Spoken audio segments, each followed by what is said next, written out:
I know about hollow points and full metal jackets, but what's the deal with hard cast bullets? At Double Tap Ammunition, we make all of our own hard cast bullets in-house. And a hard cast bullet is harder than lead by about 4 times as hard. It's measured in Burnell hardness. 21 Burnell hardness is what we cast ours to. That allows the bullet to keep its shape, and that's important for straight line penetration. The reason why someone would choose to use a hard cast bullet is primarily for hunting. If you have a flat point bullet, it allows the bullet to stay flat in the front and crush the tissue rather than push it around. Also, it allows the bullet to go straight because it doesn't deform the bullet and make it move from side to side. What you're looking at here, a whole lot of water jugs lined up straight so that we can test the penetration that these hard cast slugs have. We're going to be shooting the 10 millimeter with the 230 grain wide flat nose gas check hard cast round that we load, and let's see how far it penetrates.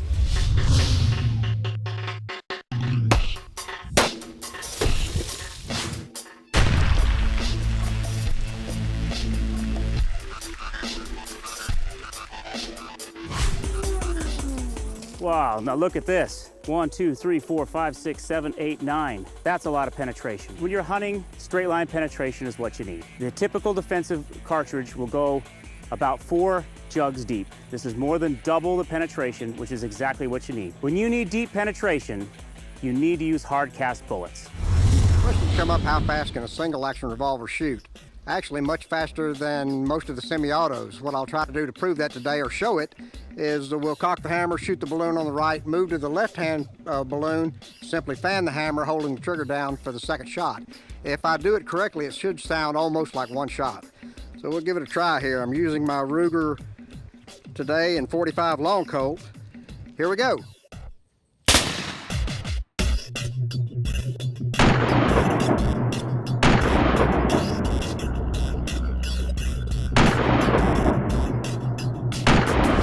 Rob, I have a question of my own. All right. You're known for being a pretty fast shooter.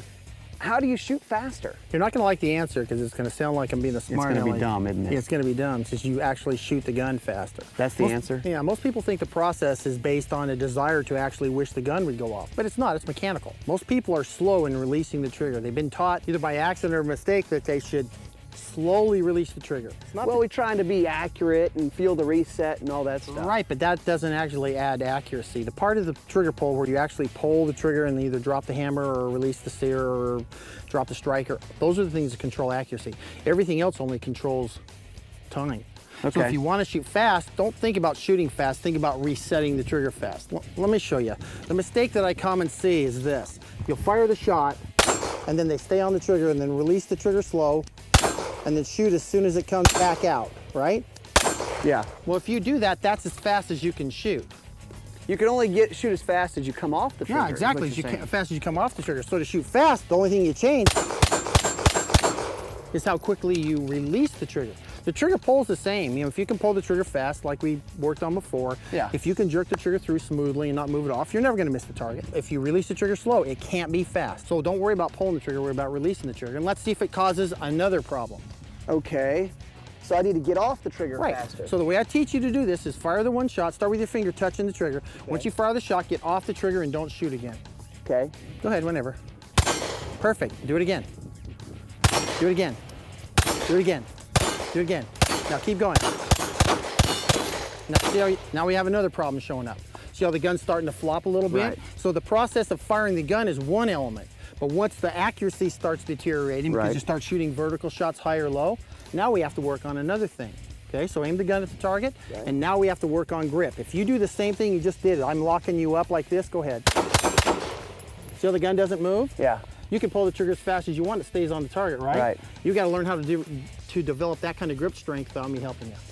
So just grip the gun tighter will really help. I get asked all the time how much grip pressure to use. I use 100% of this hand and 100% of that hand. Just strangle that gun. As tired as I can, and then I don't have to control the recoil because it doesn't flip as much to start with. Lessons from an expert. Shooting faster, you just have to shoot faster. When we come back, we're gonna cook a couple of gun safes.